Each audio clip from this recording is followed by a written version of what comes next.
Halo teman-teman semua, selamat datang pada seri video tutorial literasi informasi. Melalui video ini, kita akan belajar bagaimana cara mencari dan menggunakan informasi secara efektif dalam aktivitas sehari-hari. Pada seri video tutorial literasi informasi ini, akan dibagi menjadi 4 bagian, pastikan kamu menonton secara berurutan ya. Jangan sampai terlewat atau menonton secara acak. Pada video ini, saya akan menjelaskan mengenai tutorial dalam melakukan identifikasi kebutuhan informasi, khususnya pada topik kesehatan seksual pada remaja. Kenapa sih kita harus melakukan identifikasi kebutuhan informasi? Karena hal ini berguna untuk mempermudah menemukan informasi yang kita butuhkan. Selain itu, kita juga dapat menemukan informasi yang lebih spesifik dan sesuai dengan apa yang diinginkan.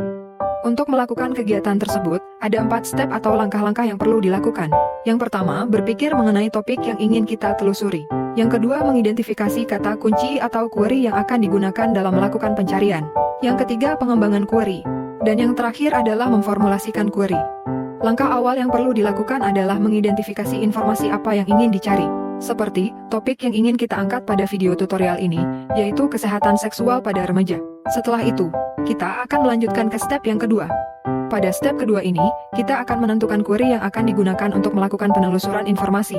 Biasanya, query yang digunakan dapat ditentukan dari topik yang ingin dicari atau dibutuhkan. Contohnya, kita yang sebelumnya sudah menentukan topik kesehatan seksual pada remaja akan mengambil 3 kata kunci.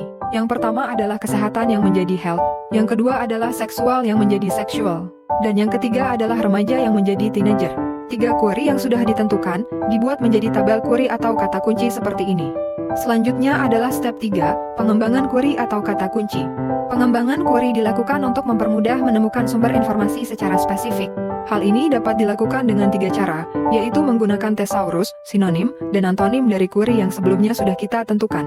Thesaurus sendiri merupakan suatu referensi yang digunakan untuk mencari sinonim atau antonim dari suatu kata kunci.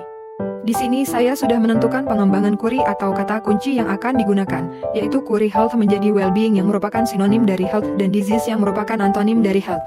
Query kedua yaitu sexual menjadi genital dan sex organ yang merupakan sinonim.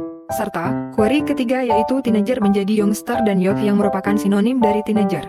Setelah mengembangkan query, maka selanjutnya adalah memformulasikan query yang akan digunakan. Kita dapat melakukan formulasi dengan memilih dari banyaknya pilihan atau alternatif kata kunci yang sebelumnya sudah dikembangkan. Di sini saya akan mengambil contoh formulasi disease atau penyakit, sexual, dan teenager atau remaja. Query yang diformulasikan ini dapat kita cari melalui mesin pencari yang akan digunakan. Oke, sampai di sini sesi video tutorial identifikasi kebutuhan literasi informasi.